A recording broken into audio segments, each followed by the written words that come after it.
A nossa jornada pela Patagónia começou na cidade de Ushuaia, a capital da Terra do Fogo, e ao longo deste episódio iremos desvendar as belezas naturais possíveis de encontrar nesta cidade, também conhecida por Fim do Mundo. Irei falar sobre a cidade em si e o que senti ao visitá-la mais à frente. Por agora, irei focar-me na vida animal e trilhos que nos guiam a lugares encantadores. A Laguna Esmeralda é um dos cartões postais de Ushuaia. O seu trilho é procurado por turistas e pessoas locais que aproveitam os fins de semana para fazerem caminhadas em casal ou em família.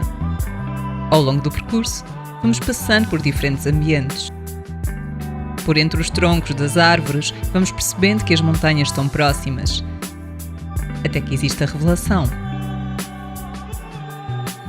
A parte inicial do trilho é protegida do vento e sol, mas isso significa que pode ter muita lama pelo caminho, principalmente se tiver chovido nos dias anteriores. Continua? Agora que já não estou com a minha velocidade estonteante, o que é que tu filmas? Tens certeza que é para aí? Em algumas zonas, é possível vermos diques construídos por castores. Não tivemos a sorte de vê-los, mas a verdade é que são animais com hábitos noturnos. Vai na lagoa! Senti que a sinalização é boa, só temos de ir olhando para os troncos e seguir os marcos. 5 km depois, a lagoa.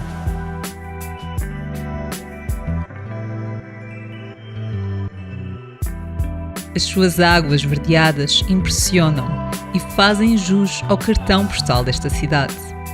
Este lago, que durante o verão tem esta cor, durante o inverno costuma estar congelado. Este trilho é linear. Significa que temos de percorrer o mesmo caminho para regressarmos ao ponto de partida. Mas não tem qualquer problema. Os nossos olhos e coração vão cheios. E a verdade é que o percurso é digno de muitas fotografias. Por isso, podemos aproveitar o regresso para fotografar algum ângulo esquecido. Além de termos uma luz totalmente diferente. A Ilha Martilo, também conhecida como Pinguinera, é uma ilha do canal de Beagle procurada para a observação de pinguins magalhães e pinguins gento. Antes de iniciarmos a nossa tour, fomos ao ponto de informação para carimbarmos o nosso passaporte de forma gratuita. A Piratur, à data da nossa viagem, é a única empresa que tem permissão para fazer o desembarque nesta ilha. Vamos ir para lá?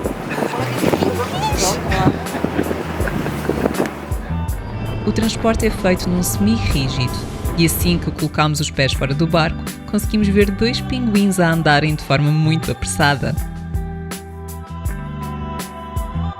A nossa permanência nesta ilha é de 1 hora e a visita é realizada com a presença de um guia que nos explica algumas curiosidades sobre estes animais. Honestamente, ouvir as explicações do guia durante a visita à ilha é um desafio. Primeiro, por causa do vento, que tem um som ensurdecedor e parece levar as palavras preferidas. Mas também porque é difícil tirar os olhos destes seres que são simplesmente amorosos.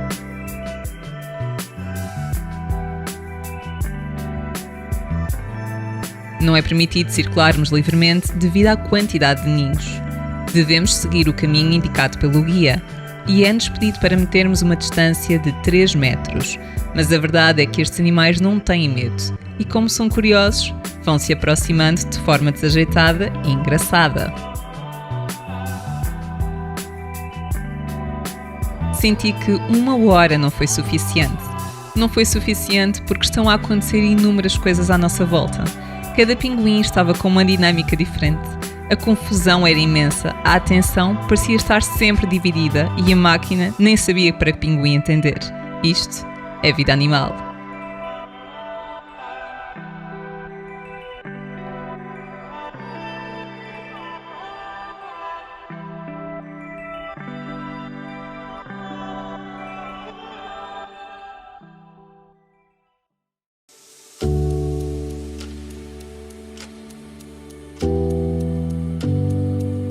Parque Nacional Tierra del Fuego combina uma série de ambientes: lagos, vales, ambiente marinho, montanhas e magníficos bosques.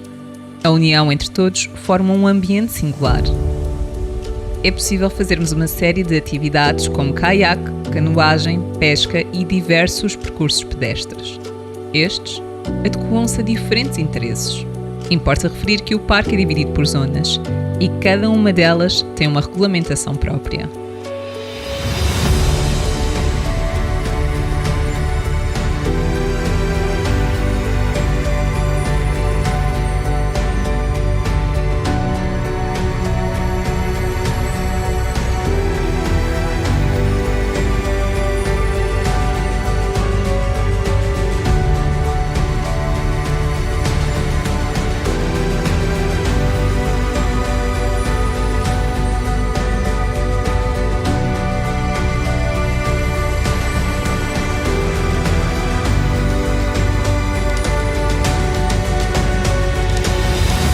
Dentro deste Parque Nacional, encontramos o comboio denominado de Fim do Mundo.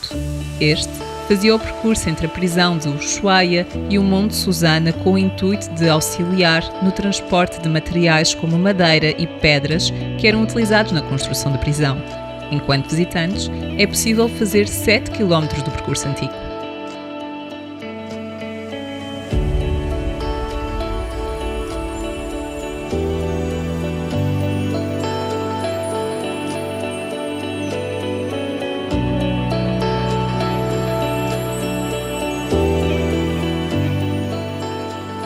Em Ushuaia é possível encontrarmos outros trilhos, como por exemplo o do Glaciar Marcial.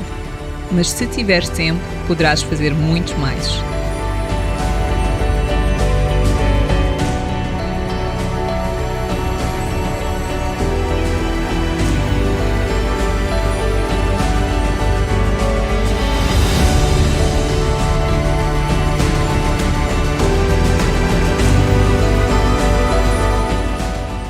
Em relação ao Glaciar Marcial, durante o verão o percurso pedestre é muito mais acessível, mas acredito que durante o inverno tenha um encanto diferente.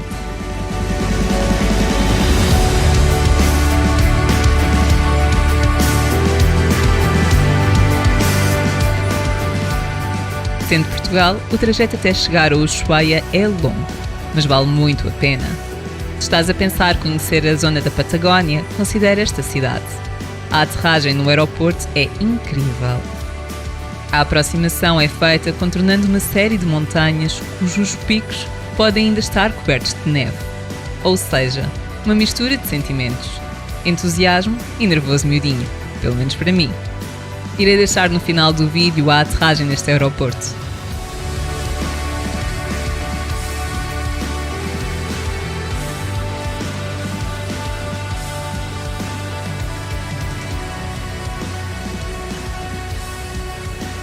Ushuaia é uma cidade portuária e, apesar de ser movimentada por pessoas locais e turistas, acredito que não seja assim durante os meses de inverno. Ainda que a temperatura nesta altura do ano não seja baixa, os ventos gélidos desafiam quem caminha pelas suas terras. As casas de aspecto pré-fabricado de telhados vermelhos contrastam com o cenário de fundo, com as montanhas que pertencem à Cordilheira dos Andes. Além dos locais, turistas caminhantes vão dando vida à cidade, mas também os turistas que fazem deste sítio uma paragem técnica para seguirem expedições para a Antártida. Só consigo imaginar tamanho entusiasmo.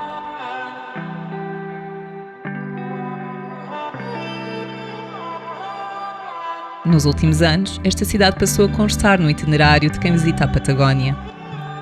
Talvez pela curiosidade histórica, pelo facto de ser a cidade mais austral do mundo, ou por estarmos perto de um dos polos.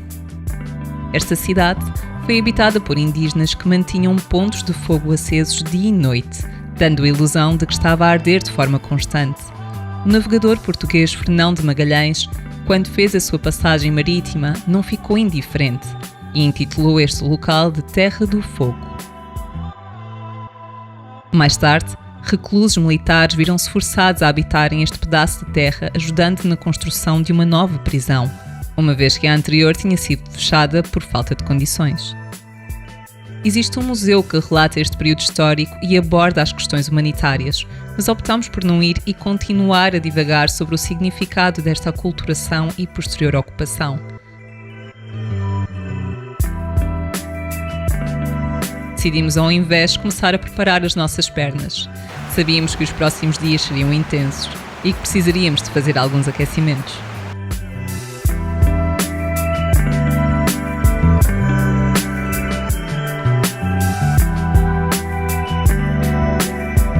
Não poderia terminar este episódio sem antes referir que este ambiente me remete para os exploradores.